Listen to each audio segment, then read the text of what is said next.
আজকে আমি তৈরি করলাম ব্রিগেড মাছ পাতুরি। প্রথমে আমি 1 কিলো ব্রিগেড মাছ নিয়েছি, কেটে বেছে পরিষ্কার জলে ধুয়ে নিলাম।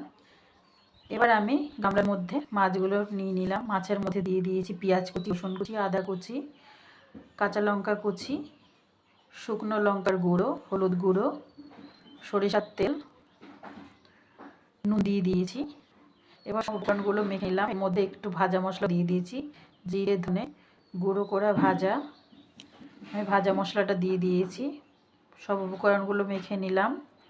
মেখে কলা পাতায় তেল লাগিয়ে মাছের পিসগুলো বসিয়ে দিলাম, দিয়ে অল্প কাঁচা সর্ষের তেল আমি ছুঁয়েছি। মাছ এপিট ওপিট করে ভেজে নিলাম। অসাধারণ একটি রান্না, আপনারা অবশ্যই রান্নাটা করে খাবেন, খুব ভালো লাগবে। অসংখ্য ধন্যবাদ সবাইকে।